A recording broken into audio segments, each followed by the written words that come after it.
but it felt like Dr. King was a great friend of the Jewish people. I loved reading your account of his relationship with Rabbi Heschel, and his engagement speaking in the synagogue, the letters that were written between the two of them, letters of respect and affirmation, a love for one another.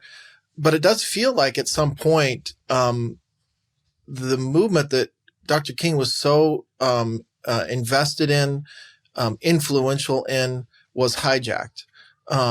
At what point is that in the history of this, the Black Church and Zionism?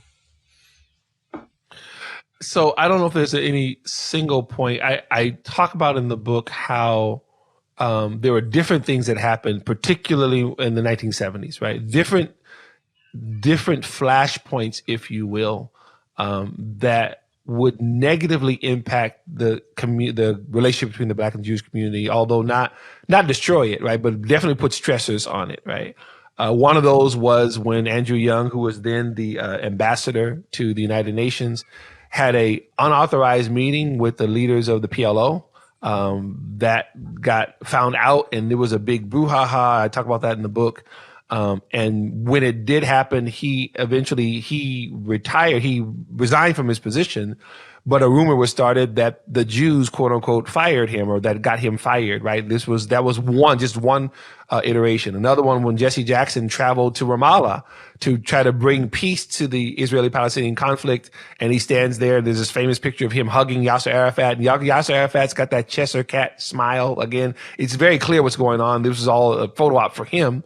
And so Jesse Jackson at the time called for a complete cessation of the United States military relationship with Israel. Again, that whole BDS started way back there, where the kids are talking about on the campus. This was 1979, I believe it was, right? Because he errantly believed that somehow if Israel didn't have a military, somehow I'm simplifying this, that somehow there'd be peace, and Israel's military is there because Yasser Arafat and many like him wanted to destroy the Jewish state, right? There was like a equivocation, like a both sides type of thing that was going on. That was some of it as well. And Jesse Jackson goes on to make some very anti-Semitic remarks as he's going further into his political career. So those are flashpoints, not to mention the fact that Louis Farrakhan and his very long-standing anti-Semitism and all of his speeches, those types of things. So you had different things that were happening that were coalescing around the 1970s. Now, none of that negative stuff ever spoke for the majority of the Black community. That was never the case.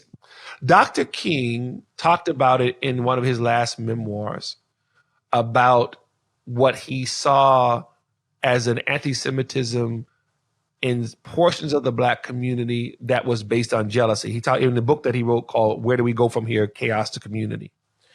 And he talked about how there was this anti-Semitic libel that wasn't just the Black community, but he was speaking for it about then, saying that, he said the Negro would say that the Jew accomplishes because of money and because of connections. I'm paraphrasing, right? He said, but he's missing the fact that the Jewish people have this deep connection when it comes to work in the community, that type of thing like that. In other words, he was saying they're trying to say something is because it's Jewish, quote unquote, and it's not really that. It's actually the ethos of these people who are actually doing it. Has nothing to do with them being favored because they're quote unquote Jewish. So you have different things that are happening when it comes to any type of anti-Semitism that would be encroaching in the Black community, not the least of which was the Israeli-Palestinian conflict. Again, it had to do a lot with the PLO and other actors saying to them, here's what's going on in the Middle East.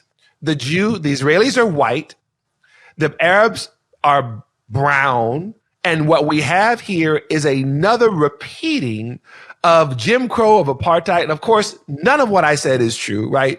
The majority of Jews in Israel are Mizrahi, right? I mean, they're actually from Yemen and from Algeria and Egypt, and not to mention the fact from all over the world, right? So you go to Israel, you live there, boy. They're Black, they're white, they're brown. A tourist coming there wouldn't know who was Jewish by looking at anybody, because that's not the reality of the Jewish people in the world, especially not in Israel. Exactly. But of course, the propagandists know that most Westerners, not only do they not know that, and I'm talking about Black people just in general. That's why I say these college kids couldn't find Gaza on a map, right? So they don't know any of these things. They just know what they're being told, right? So they're coming and say Israel is the colonial occupier, blah, blah, blah, right? And so this is what's being sold. It was being pushed in the 70s, but it's now become standard fare, right? So some of that, because it made such use of the black community in terms of trying to sell this as a talking point.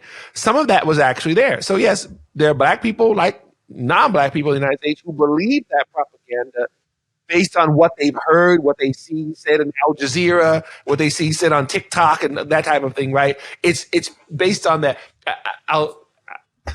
It's funny that the propagandists today, their jobs are made easy because there's decades of all of that misinformation, and all they do is post a link. And this person said this in 1970. And I tell young people, just because they said it a long time ago doesn't mean it was true. It was a lie in the 70s. It's a lie today. So you have to be able to kind of discern what's actually being said to you, not just who said it.